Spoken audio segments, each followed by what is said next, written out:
Dans un parcours de FIV, c'est fascinant. Tout le monde est focalisé sur l'ovocyte. A. La cavité ovocytaire. A. La réserve ovarienne. D'accord. Mais, et l'autre moitié du problème, les spermatozoïdes, il fait quoi pendant ce temps? Il boit un café en terrasse? Si vous pensez qu'avec ICSI classique, la micro-injection où l'embryologiste prend un spermatozoïde et hop, injecte directement, le problème du facteur masculin est réglé 100%, vous êtes en plein mythe. Sous un microscope standard, à un grossissement de 400 fois, le spermatozoïde a l'air super. Regardez-moi ça, une belle tête, une bonne mobilité, un vrai champion. Mais si on zoome vraiment, on découvre que sa structure interne est un chantier et son ADN est en roue libre. La physique ne fait pas tout, messieurs. C'est là qu'entrent en scène les acronymes haut de gamme du laboratoire. L'IMSI, la PIXI, le MAX. Aujourd'hui, on va analyser si ces options sont de vraies révolutions scientifiques ou juste une manière pour les cliniques de vous dire regardez, on a acheté une nouvelle machine, il faut la rentabiliser. Pourquoi on parle de sélection spermatique avancée aujourd'hui? Historiquement, le spermogramme, c'est simple. On compte, on regarde si ça bouge et on regarde la forme globale. Si c'est la crise, on fait une ICSI. L'embryologiste regarde dans le microscope, plisse les yeux et dit allez, celui-là n'a pas l'air trop mal, on prend. Mais le choix au feeling visuel a ses limites.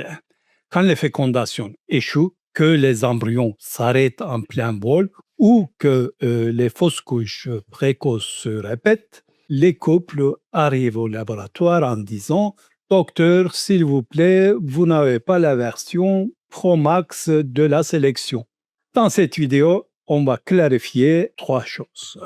La vraie différence technologique entre l'ICSI classique et ce trio, IMSI, PIXI, MAX. Ce que dit la science, la vraie, pas celle des brochures commerciales, sur leur efficacité. Et surtout, comment savoir si votre couple en a vraiment besoin ou si c'est juste un supplément optionnel sur la facture. L'IMSI, c'est la première. Pour l'ICSI, on grossit 400 fois. On voit si la spermatozoïde a une tête et une queue. Avec l'IMSI, on sort la grosse artère. Grossissement 6000 fois. À ce niveau-là, on voit les vacuoles, des sortes de petits trous de mémoire sur la tête du spermatozoïde. La science nous dit gros trou dans la tête égale ADN en morceaux. L'IMSI permet donc d'éliminer ces profils un peu douteux avant qu'il ne soit trop tard. Deuxième truc, c'est la PIXI, le test de maturité biologique. Ici, on oublie le visuel. On passe au test d'obstacle. Dans la nature, pour féconder, le spermatozoïde doit s'accrocher à l'acide hyaluronique qui entoure l'ovocyte. C'est le videur de la boîte de nuit. Seuls les spermatozoïdes mûrs et sains, on le passe VIP pour se lier. En PIXI, on recrée cette boîte de nuit dans une boîte de pétri avec du gel. On lâche les spermatozoïdes, ceux qui se lient au gel sont les bons, les autres recalés à l'entrée. Dernièrement, le MAX, le tri sélectif magnétique. Là, on est dans la haute ingénierie.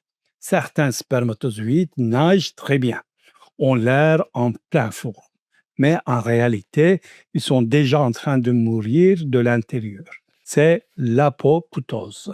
Ils ne savent pas encore, mais ils sont finis. Ces particules, pour les éliminer, on mélange l'échantillon avec des nanoparticules magnétiques. Ces particules vont se scratcher uniquement sur les spermatozoïdes condamnés. Ensuite, on passe le tout à travers un aimant.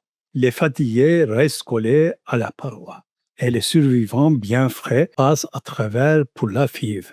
C'est propre, c'est net. Alors, ce que dit la littérature scientifique, c'est le moment du vérité parce que si on écoute le marketing des cliniques, chaque technique est un miracle garanti. Regardons les faits.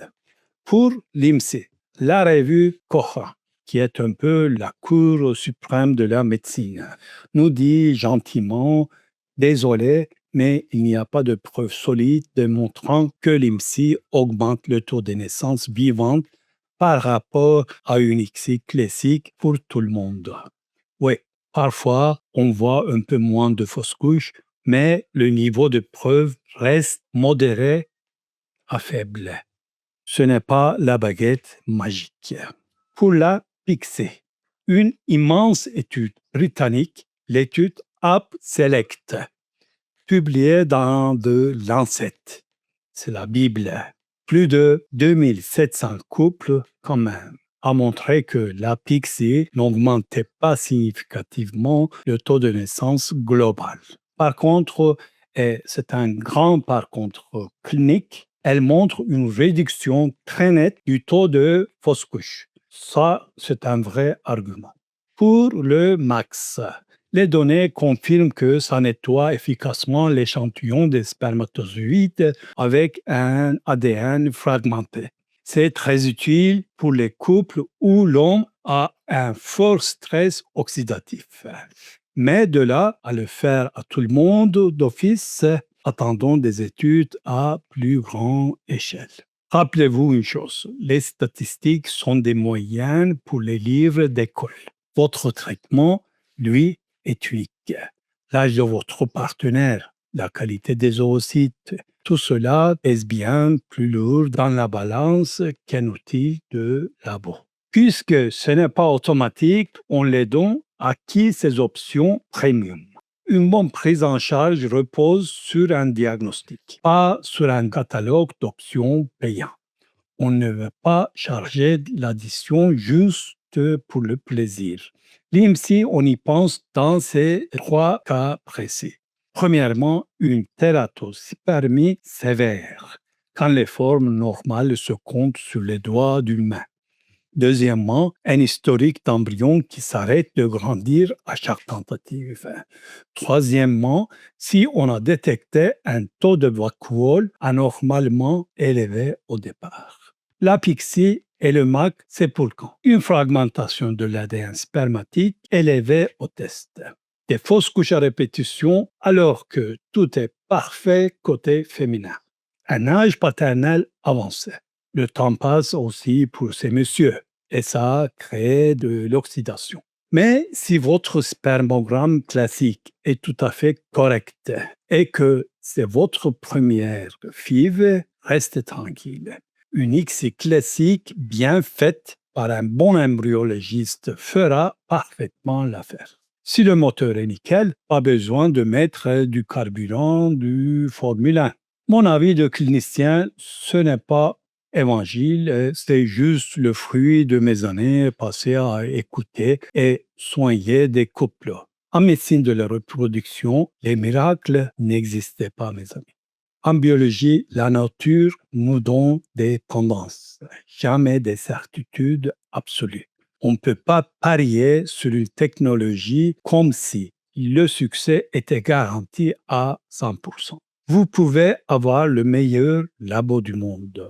Créer le sperme avec des lasers de l'espace. Si l'ovocyte a des anomalies chromosomiques liées à l'âge ou si l'endomètre n'est pas d'humeur à recevoir l'embryon, la sélection du sperme ne sauverait pas la mise à elle seule.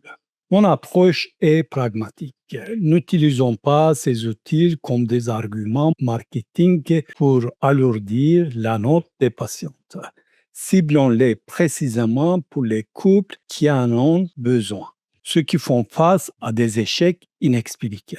C'est là, dans cette médecine sur mesure, que réside la vraie valeur de la technologie. Pour aller plus loin sur la biologie de la fertilité et comprendre les coulisses du laboratoire, j'ai dirigé des articles complets sur notre site draxoivf.com. Si vous avez des questions ou si vous voulez partager votre propre expérience avec ces techniques, laissez un commentaire ci-dessous. On se fera un plaisir d'échanger lors des prochaines vidéos. Et bien sûr, n'oubliez pas, tout ceci est purement informatif. Cela ne remplacera jamais une vraie consultation et l'avis personnalisé de votre médecin.